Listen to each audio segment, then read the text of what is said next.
Dobro. History. Archive.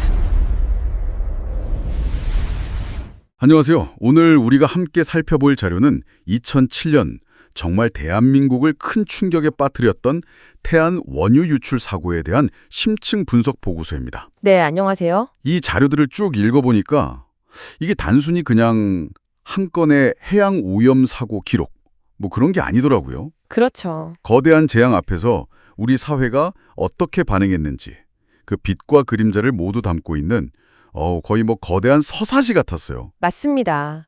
그래서 이번 분석의 목표도 좀 명확하게 잡아야 할 것 같아요. 보내주신 자료들을 토대로 대체 어떻게 이렇게 좀 어처구니 없는 사고가 시작됐는지, 네, 그 시작점. 네, 그 재앙의 메커니즘을 먼저 한번 파헤쳐 보고요.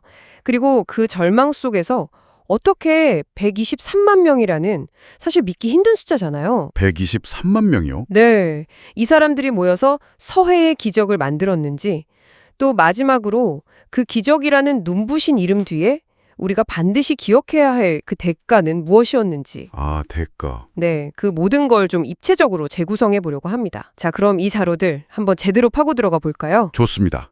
그럼 재앙의 시작, 그날 아침으로 한번 돌아가 보죠. 2007년 12월 7일 네, 충남 태안 만리포 앞바다였죠. 삼성중공업 소속의 해상 크레인이랑 홍콩 선적 유조선 허베이 스피리토 이 둘이 충돌을 합니다. 네, 부딪힌 거죠. 이 충돌로 유조선에 구멍이 3개나 뚫리면서 시커먼 원유가 바다로 막 쏟아져 나오기 시작하는데요.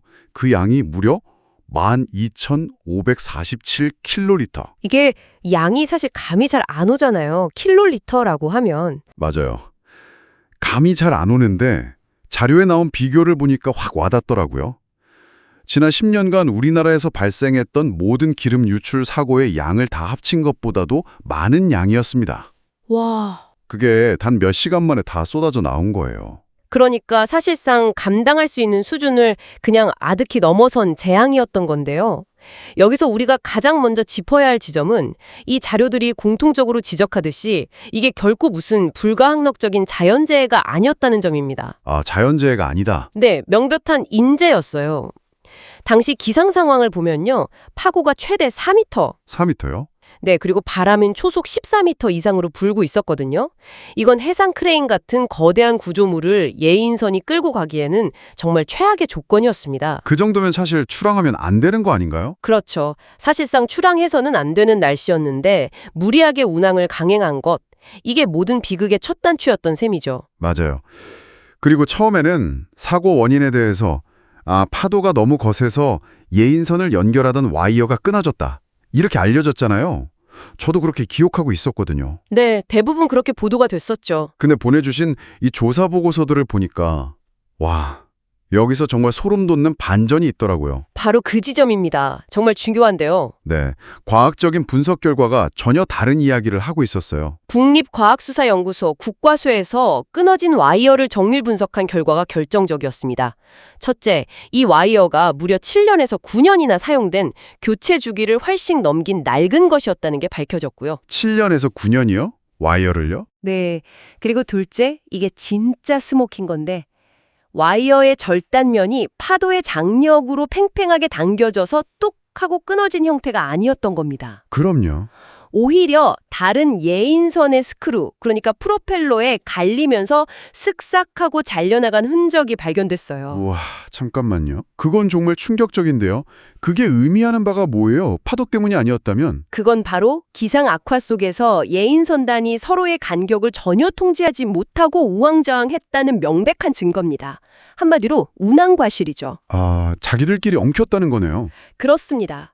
와이어가 끊어지면서 통제 불능 상태가 된 3만 톤급 해상 크레인이 그대로 떠밀려가서 정박해 있던 유조선을 무려 9차례나 들이받았습니다. 9번이나요? 네, 낡은 와이어, 악천후 속 무리한 운항, 미숙한 선박 통제, 이 모든 인간의 과실이 연쇄적으로 작용해서 재앙의 문을 그냥 활짝 열어 젖힌 겁니다. 그렇게 터져나온 검은 기름은 북서풍을 타고 태안의 해안선을 정말 무서운 속도로 덮치기 시작했습니다. 네, 특히 태안 해안은 아시다시피 리아스식 해안이잖아요. 맞아요. 복잡하죠. 산맥이 바다에 잠기면서 생긴 아주 복잡하고 좁은 만이 미로처럼 얽혀있는 지형이라 기름이 한번 들어가면 이게 잘 빠져나오지 못하고 갇혀버리는 구조죠. 최악의 조건이었네요, 진짜. 네, 무려 375km에 달하는 해안선이랑 100개가 넘는 섬이 속수물 책으로 검은 기름에 뒤덮였습니다. 생태계에겐 그야말로 사형 선고나 다름없었어요. 사형 선고. 기름이 갯벌 표면을 코팅하듯이 덮어버리면서 갯벌의 숨구멍을 완전히 막아버렸거든요. 그러자 갯벌 속에 살던 조개, 게, 갯지렁이 같은 수많은 저서 생물들이 말 그대로 질식해서 집단 폐사하기 시작했습니다. 숨을 못 쉬니까. 그렇죠. 더 무서운 건요. 기름 입자가 모래 틈으로 깊숙이 스며들어서 수십 년간 독성 물질을 계속 내뿜는 단단한 기름층을 형성했다는 점입니다. 아, 그게 층을 만들어요? 네. 이건 뭐 생태계의 뿌리부터 썩어 들어가는 것과 마찬가지였어요. 보내주신 자료들 속에서 이 생태계의 비명을 가장 상징적으로 보여준 존재가 있었는데 바로 뿔론 병아리 사진이었어요. 아, 그 사진. 네, 기억납니다. 온몸이 시커먼 기름에 뒤덮인 채 발견된 이 새는 결국 구조된 지 이틀 만에 죽고 말았죠. 근데 이 뿔론 병아리가 어떤 새인지 아세요? 자세히는 잘? 자료를 찾아보니까 자기 가슴 깃털을 뽑아서 새끼에게 먹여서 소화를 돕는 아주 독특하고 지극한 모성애를 가진 새더라고요. 아, 그래요? 네, 바로 그 모성애의 상징인 깃털이 기름에 오염돼서 죽음에 이른 모습은 당시 사람들에게 엄청난 충격과 슬픔 그리고 분노를 안겨주었습니다. 아, 그런 사연이 있었군요. 근데 비극은 거기서 그치지 않았습니다. 방제 과정에서 벌어진 2차 오염 문제도 아주 심각했죠. 2차 오염이요? 네. 당시 기름을 없애기 위해 유화제라는 화학약품을 대량으로 살포했는데요. 이게 뭐냐면 기름을 아주 잘게 쪼개서 물속으로 가라앉히는 역할을 합니다. 아, 눈에 안 보이게요? 그렇죠. 당장 눈앞에 시커먼 기름 덩어리가 사라지니까 효과적으로 보였을 겁니다. 하지만 이건 일종의 악마의 거래 같은 거였어요. 악마의 거래라니요? 표면의 미관상 문제를 해결하는 대신 독성 물질이 물에 더 쉽게 녹아들게 만들었거든요. 결국 잘게 쪼개진 독성 기름 입자들이 플랑크톤이나 어린 물고기들의 몸속으로 더 쉽게 흡수되는 보이지 않는 더 치명적인 문제를 일으킨 셈입니다. 그냥 더 작은 도구로 만들어서 퍼뜨린 거나 마찬가지네요. 그런 셈이죠. 생태계가 그렇게 무너져 내리는 동안에 그 바다를 터전으로 살아가던 사람들의 삶 역시 속절없이 무너져 내렸습니다. 태안 주민들에게 바다는 그냥 풍경이 아니었잖아요. 그럼요. 삶 그 자체였죠. 지역 경제의 90% 이상이 굴 양식, 바지락 채취 같은 어업이나 횟집, 펜션 같은 관광업, 즉 바다에 절대적으로 의존하고 있었거든요. 네, 맞습니다. 자료에 집계된 공식적인 재산 피해액만 무려 7,384억 원에 달하더군요. 하지만 그 숫자로는 도저히 표현할 수 없는 피해가 훨씬 더 컸습니다. 평생을 바쳐 일궈온 삶의 터전이 하루아침에 폐허가 된 것도 모자라서 보상 절차는 한없이 더디고 복잡했죠. 아, 보상 문제. 네. 경제적 파탄과 기약 없는 기다림은 주민들을 극심한 우울증과 무력감, 그리고 절망의 늪으로 밀어넣었습니다. 이 사고가 단순한 환경 재난을 넘어서 공동체 전체를 파괴하는 사회적 재난이었음을 보여주는 대목입니다. 보내주신 자료들에는 그 고통을 증언하는 너무나 가슴 아픈 이름들이 기록되어 있었습니다. 네. 횟집을 운영하던 이용도 씨는 생계가 막막해진 것을 비관해서 스스로 목숨을 끊었고, 또 피해민 대책위원장이었던 성정대 씨는 더 이상 우리 같은 비극이 없도록 정부가 조속한 배상에 나서달라, 이런 유서를 남기고 세상을 떠났습니다. 사고 발생 후 불과 한 달 사이에 주민 3분이 연이어 극단적인 선택을 하셨더라고요. 그렇습니다. 이게 개개인의 비극을 넘어서 태안이라는 지역 공동체 전체가 거대한 심리적 공황 상태, 그러니까 집단 트라우마에 빠져들었던 겁니다. 집단 트라우마요? 네, 이웃이 서로를 의심하고 보상 문제로 갈등이 생기고 미래에 대한 희망이 사라지면서 공동체의 신뢰 기반 자체가 완전히 붕괴된 거죠. 재난이 한 개인의 삶뿐만 아니라 그들이 수십 년간 쌓아온 관계와 공동체를 어떻게 뿌리부터 파괴하는지를 너무나 명확하게 보여주는 사례입니다. 정말 모든 것이 끝났다고 생각되던 그 절망의 순간, 여기서 이야기의 흐름을 완전히 바꿔놓는 두 번째 반전이 시작됩니다. 네, 바로 보통 사람들이었죠. 맞아요. 전국 각지에서 무려 123만 명의 자원봉사자들이 이건 내일이다 하면서 태안으로 향하기 시작했습니다. 검은 재앙을 향한 거대한 인간의 역습이 시작된 거죠. 그 장면들은 정말 잊을 수가 없죠.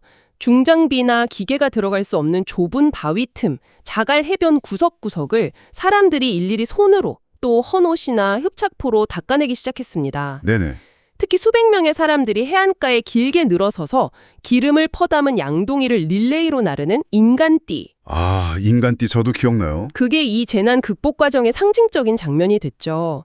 당시 국내외 전문가들은 오염된 생태계가 자연적으로 정화되려면 최소 수십 년, 길게는 100년 이상 걸릴 거라고 굉장히 비관적으로 예측했거든요. 100년이요? 네. 하지만 이 원시적이지만 헌신적인 닦아내기 방식이 그 예상을 뒤엎고 생태계 회복 속도를 기적적으로 앞당겼습니다. 그야말로 기적이었죠. 그래서 2022년에 유네스코가 태안 유류 피해 극복 과정을 담은 기록물들을 세계기록 유산으로 등재하기도 했고요. 네, 맞습니다. 그런데 이 기적의 과정 속에서 보내주신 자료를 보면서 아주 흥미로운 교훈을 하나 발견했습니다. 바로 헌옷 이야기였어요. 아, 헌옷. 이거 정말 중요한 지적입니다. 당시 현장에 기름을 닦아낼 흡착포가 부족하다. 이런 뉴스가 나가자마자 전국에서 사람들이 헌옷을 보내왔는데 그 양이 무려 1205톤에 달했다고 합니다. 1205톤. 어마어마했죠. 네, 산더미처럼 쌓였죠. 그런데 실제로 기름 제거에 사용된 건 고작 12.6%에 불과했다고 하더군요. 맞습니다. 이게 참 안타까운 지점인데 선의만으로는 충분하지 않았던 거죠. 왜냐하면 보내온 옷들의 대부분이 기름을 흡수하지 못하는 나일론 같은 합성 섬유였기 때문입니다. 아, 재질이 문제였군요. 네, 면소재 옷만 유용했는데 그건 일부였고요. 결국 남겨진 천여 톨의 옷들은 기름을 닦아내지도 못한 채 오히려 처치 곤란한 거대한 산업 폐기물이 되어버렸습니다. 애물단지가 됐네요, 오히려. 그렇죠. 이걸 처리하느라 엄청난 행정적 비용과 노력이 추가로 들어갔죠. 재난구호라는 게 그저 뜨거운 마음만으로는 안 되고 정확한 정보 전달과 체계적인 물류 관리가 얼마나 중요한지를 보여주는 정말 뼈아픈 사례라고 할 수 있습니다. 그리고 이 위대한 기적의 이면에는 우리가 반드시 이야기해야만 하는 너무나 무거운 대가가 있었습니다. 네. 기적을 만든 바로 그 사람들, 자원봉사자들과 주민들의 건강 문제였습니다.